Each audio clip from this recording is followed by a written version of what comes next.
What you got to say for Jake Paul, bro? I don't gotta say no words, bro. You know, you better be working. I know that, Jake. This ain't no game. You did. You been fighting a lot of YouTubers with no skill set like this, bro. None of them. None of your opponents been skilled like this, bro. And I got until September 12th. You give me that much time? You should have called me when I was fresh off the couch. You had a chance.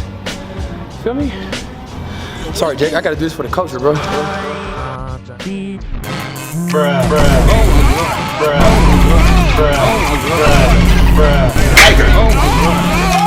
I'm even more racist now. Bruh.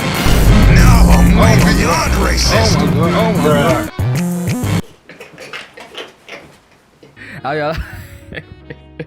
How y'all like that edit, huh? That compilation of violation right there is the main reason why I'm making this video. It was clear to anyone who'd been around boxing at all that Nate Robinson was at a complete and utter disadvantage. He's 4 inches shorter, has a lesser reach, and is 13 to 14 years older than our little YouTube champion here. There was no way Nate Robinson was winning that fight.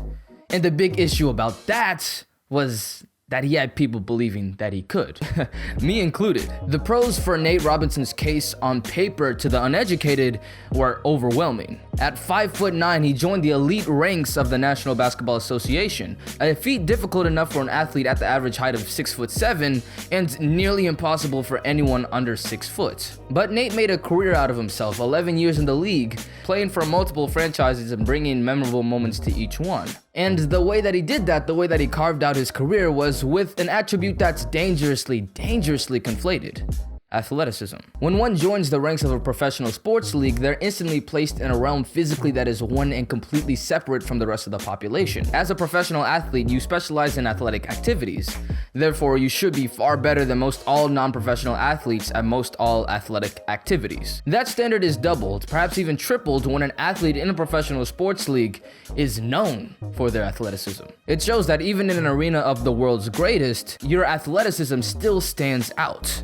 For example, there is no chance that I am beating LeBron James or Tyreek Hill in any sort of athletic activity save for maybe the 2-mile run and 5K race. And most people can't even say that much. And I mean, I can only say it because long distance was my specialty in high school, which sacrificed my performance in other athletic. But anyway, Nate Robinson is a bona fide athlete, one of the best in the world. Throughout his life, he's proven that time and again. He attended the University of Washington on a full-ride football scholarship. He tried out for the Seahawks as a 32-year-old and was pretty close to making the team. In high school, he broke the Washington State record in the hurdles in just 1 week of training. And for what we all know him for, he blocked the world's tallest basketball player. With all of these ridiculous feats and then some, Nate was widely known as one of those freak athletes of the world. Now, notice my tense there.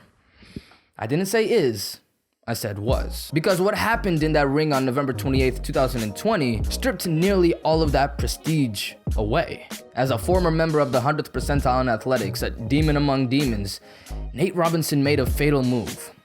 He challenged a non-pro. And not just any non-pro average Joe, no. He targeted the most infamous, the most notorious, hated figure of them all, Jake Paul.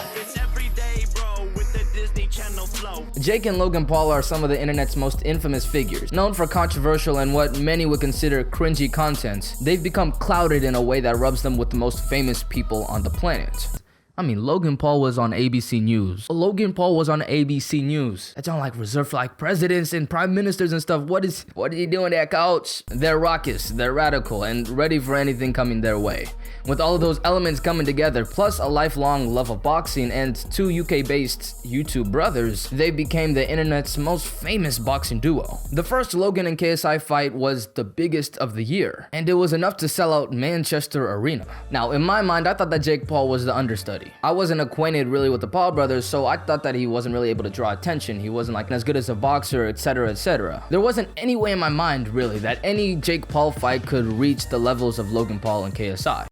But oh boy, was I wrong. Golly. Hey, let's get back to Nate Robinson real quick. He's dabbled with post-career life in ways that many former pros can't say that they have. And he had this prestige as well, basically like a badge of honor. One of the greatest athletes to ever live, a demon among demons, a 3-time slam dunk champion, this, that, and the other, right? When you're someone like that who's challenging Jake Paul, what else are you really gonna think? Hey, I'm a man, I'm a true NBA player, one of the best athletes in the world. What can this white YouTube boy from the suburbs do to me? And the funny thing is, before the match, I wholeheartedly agreed with Nate. Jake Paul doesn't seem like a force that can reckon with a world-class athlete. The sport doesn't seem like it's gonna matter. An athlete's an athlete. Athleticism is athleticism. That, ladies and gentlemen, is where Nate Robinson got beat, and where I theoretically lost anywhere from $300 to $1,000 betting on him.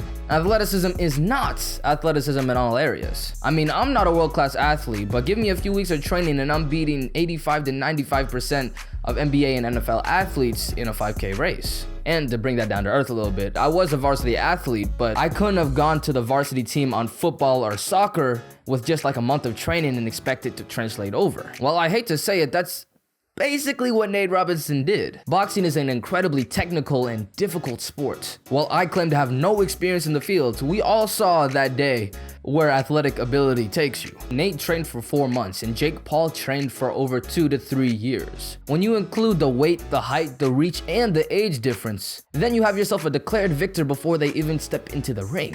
With all of this in mind, why on earth did Nate Robinson take this match? Like seriously, what was there to gain? I saw this question on Twitter somewhere right after the fight and it really made me think. I mean, look at it like this. You're a former professional athlete. You're doing well for yourself in the post-career. After retiring from the NBA, you still want that competition, so you go overseas, play in the Big Three, all that good stuff. You're still wanting to be active athletically. When that's mostly over with, you make a splash in the media space, working with the Players Tribune as a host, and even getting in a superstar lineup in a big budget movie. For most players, that's far exceeding the involvement and notoriety that you would typically receive. Only a select few amount of players make that transition, and you would have to be a big personality like Steven Jackson and Matt Barnes, or be an NBA legend like D Wade or Shaq or Tracy McGrady. For Nate, his life was going great. At the age of 36, there was all the mobility in the world for him to become even more popular. His athletic prestige was already set in stone, basically unshakable.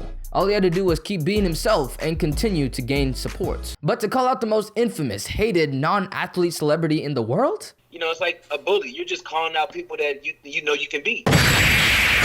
That's ludicrous, uncalled for, and incredibly dangerous. We've talked about the dynamic between the professional athletes and everyone else, and particularly the freaks among them. Nate Robinson is the epitome of a professional athlete. Within the first 2 or 3 words that you use to describe him, you're going to have athletic in there somewhere. And as a member of such an esteemed club, does it make sense to throw down challenges to a hated figure that has all the opposite stereotypes of you? Jake Paul wasn't and is not a professional athlete. He started from Vine making stupid videos, then shifted over to YouTube and made more stupid videos. Plus, he's Caucasian.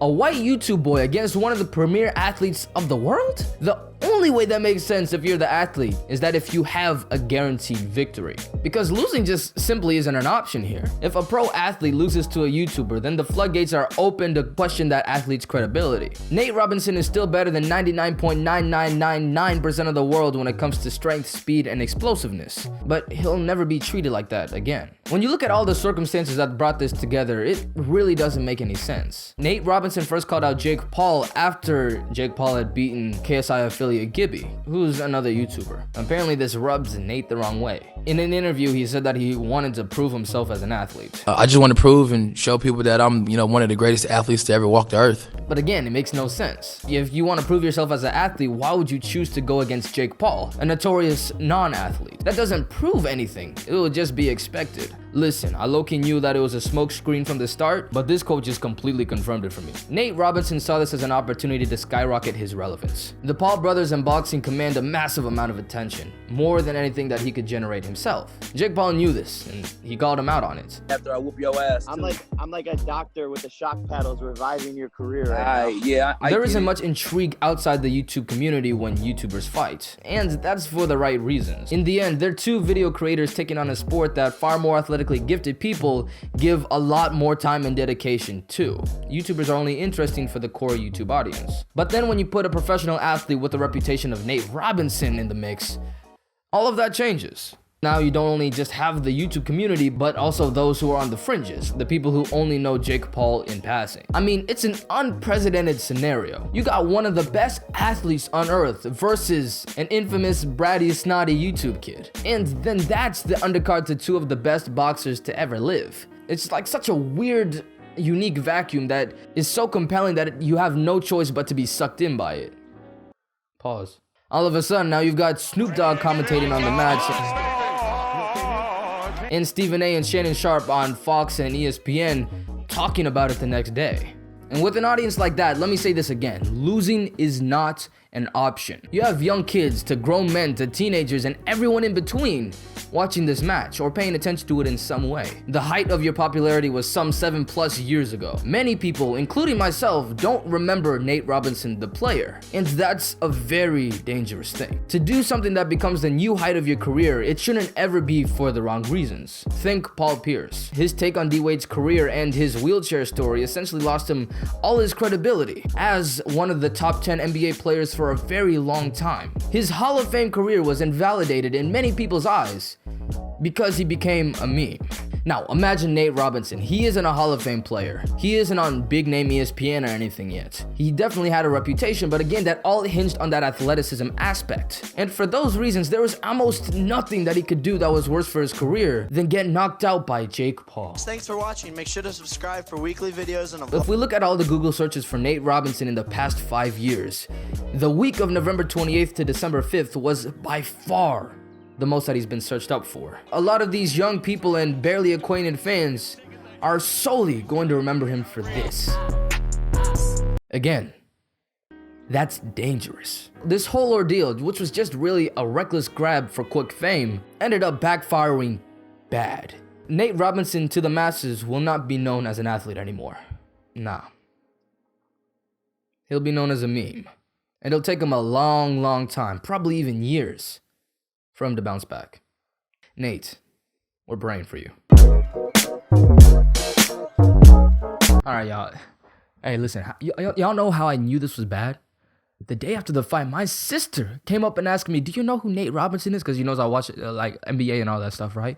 She asked me, you know who Nate Robinson is, right? I saw him on TikTok the other day. He was so funny. My sister doesn't know anything about the NBA. She didn't know who Nate Robinson was before the match. And to think there's millions of others like her that are just gonna know him for this.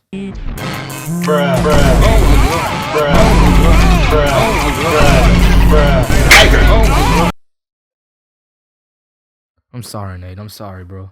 That's some scary stuff, bro. That's some scary stuff. Never boxing again. Irish.